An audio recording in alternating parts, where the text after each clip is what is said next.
Imagine this. You're sitting at a dinner table.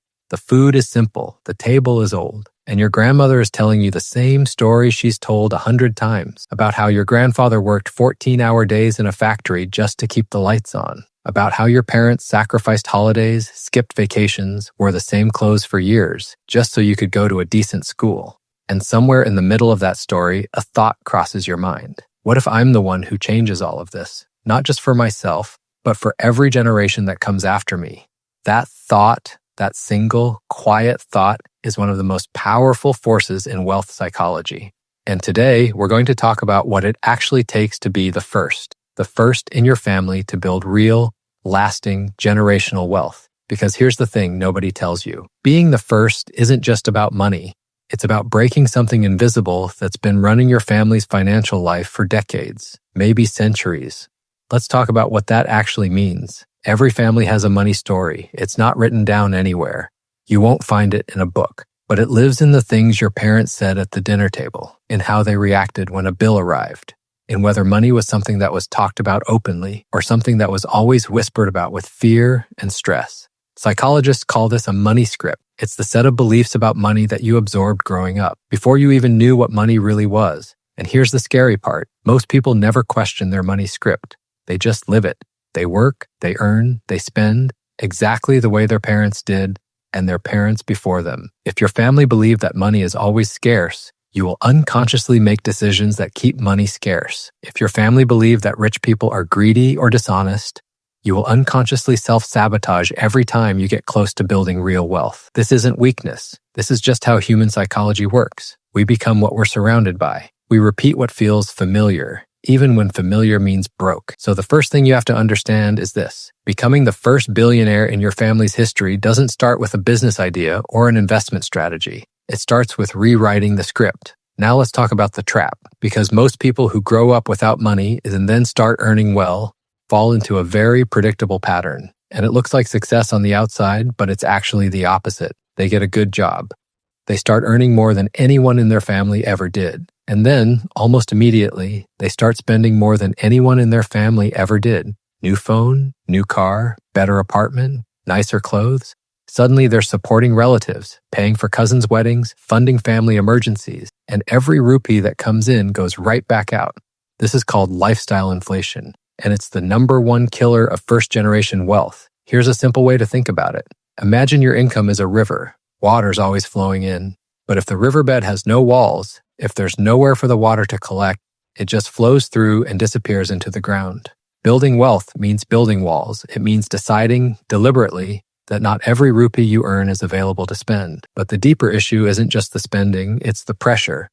When you're the first one in your family making real money, there's an enormous psychological weight that comes with it. People start looking at you differently. Expectations rise. And suddenly, you're not just managing your own finances, you're carrying the weight of everyone around you. And if you're not careful, that weight will drown you. So what separates the people who actually build generational wealth from the ones who earn a lot but never accumulate anything? 3 things. And they sound simple, but they require a level of psychological discipline that most people underestimate. First, they pay themselves before they pay the world. This is not a new idea, but it's one of the most violated rules in personal finance. Most people earn money, pay their expenses, help their family, enjoy a little bit, and then save whatever is left over, which is usually nothing. The first-generation wealth builder flips this completely.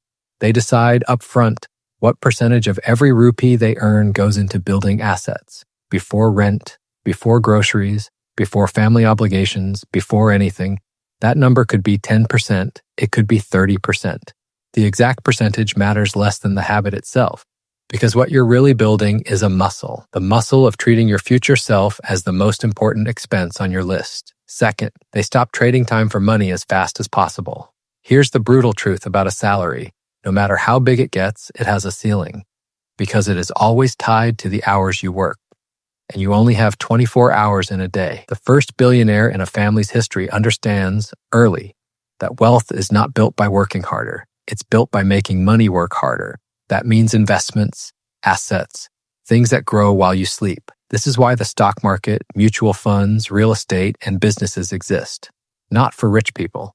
For anyone who is willing to be patient enough to let time and compounding do the heavy lifting, if you invest 10,000 rupees a month consistently in a diversified equity mutual fund for 30 years at a historical average return of around 12%, you are not looking at 36 lakhs.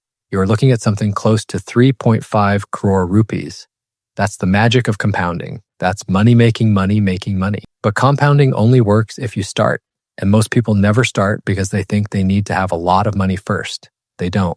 They just need to begin. Third, they think in generations, not months. This is the biggest mindset shift of all.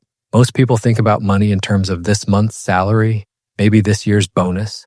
The first generation wealth builder thinks in decades. They ask a different question entirely. The question isn't, how do I get through this month? The question is, what am I building that will still be standing 50 years from now?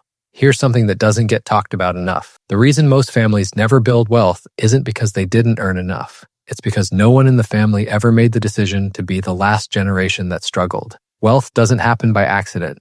It doesn't happen because you got lucky. It happens because someone at some point decided to do something different, to think differently, to sacrifice short-term comfort for long-term freedom. That person is rare, but they exist in every era, in every community, in every income level. And the beautiful thing about wealth is that once it's built, once the assets are in place, once the habits are in place, it doesn't disappear with one generation. It multiplies, it compounds, it creates opportunities that didn't exist before. Your grandfather worked in a factory so your father could go to school. Your father went to school so you could have a career. What if you built something, an investment portfolio, a business, a financial foundation, so that your children never have to start from zero? That's not a fantasy, that's a decision. Let's make this practical. First, identify your money script. Think about the beliefs about money you grew up with. Write them down. Ask yourself honestly, are these beliefs helping me build wealth, or are they keeping me stuck? Second, automate your savings before lifestyle inflation can catch them. The moment your income increases, redirect that increase into assets before your expenses have a chance to grow. Third, start investing. Even small amounts. Today, not when you have more, not when the market is better. Today, because the one thing you cannot get back is time, and compounding needs time more than it needs money. Fourth, learn to say no with love. You can care for your family and still protect your financial foundation. These two things are not opposites, but you have to be intentional about the boundary. And fifth, find your people. Surround yourself with people who are building, investing, thinking long-term. Because your money script is also influenced by the people around you right now. There's a quote that says, "The best time to plant a tree was 20 years ago. The second best time is now." Wealth is a tree, and the families that have it, the ones with real, generational, lasting wealth, they all have one thing in common.